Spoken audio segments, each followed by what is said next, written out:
The 14 Team proudly presents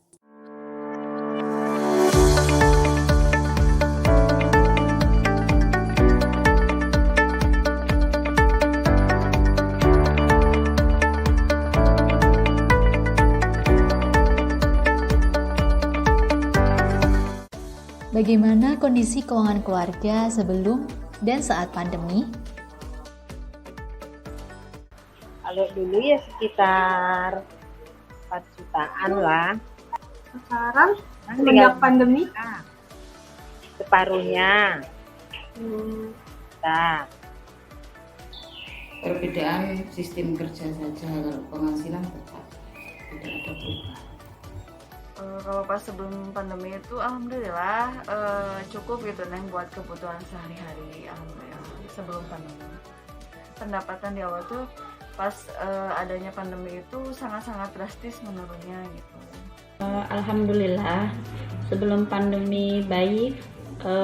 Awal masuk pandemi memang kurang baik, tapi dengan bantuan pemerintah semakin kesini penanganannya baik, jadi alhamdulillah pendapatan saat pandemi juga baik.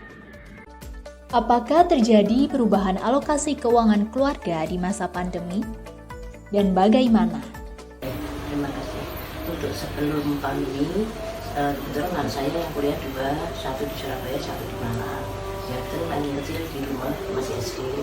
Nah, untuk sebelum pandemi ini, tiap bulan saya harus transfer untuk biaya hidup mereka dan biaya kos untuk mereka semua. Itu semua untuk anak-anak yang di sini yang di rumah SD itu biaya sekolahnya total full untuk sebelum pandemi. Tidak ada perubahan pengelolaan keuangan khusus.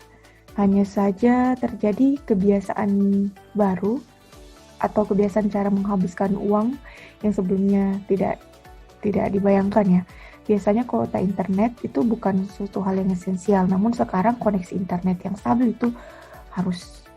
Hal lainnya seperti gadget atau smartphone yang masih layak pakai dan mestinya belum diganti, namun karena kebutuhan koneksi internet yang bagus, Zoom meeting misalnya, gadget-gadget itu udah harus diganti dengan yang baru.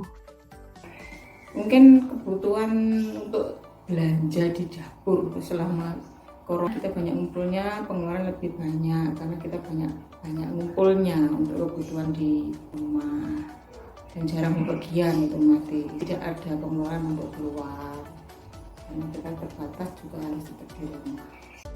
Apakah Ibu sudah memiliki tabungan dana darurat?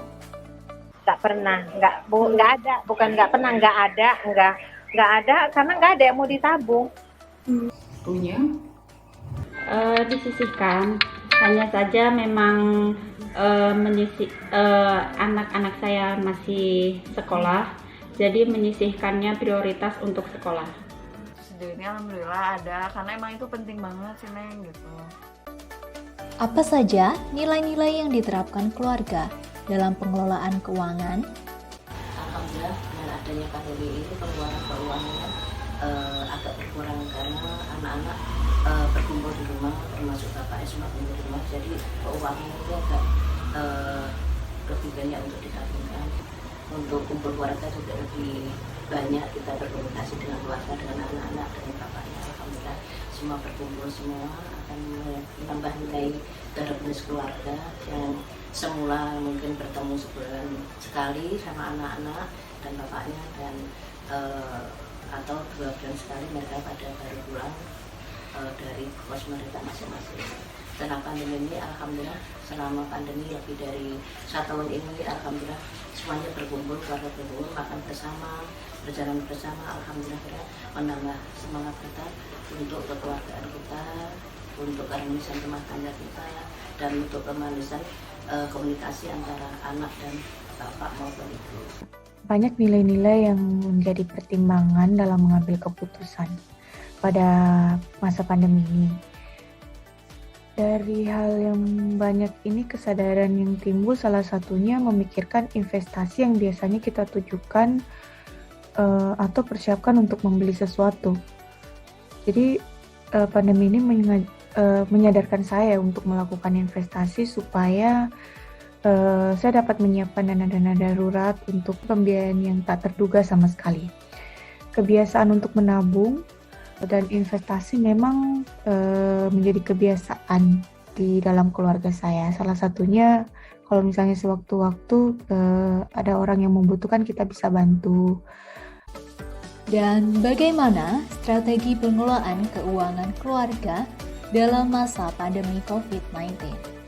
Nah, itu sebenarnya nggak pandemi sama pandemi itu bagi keluarga kami untuk pengelolaan uang itu sama saja.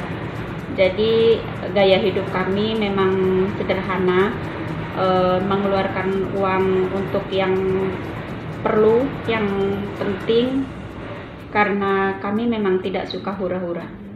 Paling ibu kayak lebih ngutamain pengeluaran yang lebih pokok aja sebenarnya gitu. Caranya ya dikurangi makan, dikurangi belanjanya lah ya, misalnya makan ikan jadi makan tempe, makan indomie, makan mie lah, mie instan. Untuk kebutuhan yang tidak begitu penting kita memang tidak loss untuk belanja.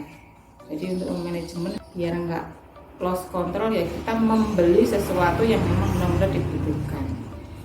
Untuk misalnya untuk refreshing, makan-makan itu sesekali saja. Jadi untuk mengontrol keuangan atau pengeluaran biar nggak boros. Gitu saja, manajemennya gitu saja. Jadi membelanjakan uang secukupnya. Saya mengelola uang dalam beberapa hal. Ada yang saya pakai untuk kepentingan pribadi, misalnya untuk rent, sewa rumah, biaya internet, dan untuk biaya makan. Sebagian uang juga dikirimkan kepada orang tua, untuk orang tua di Indonesia. Saya juga mengalokasikan dana untuk investasi dan sisanya untuk keperluan taktis atau yang tak terduga. Sehingga dalam membelanjakan uang harus melalui pertimbangan yang baik, supaya dapat meminimalisir hal-hal yang tidak terlalu penting.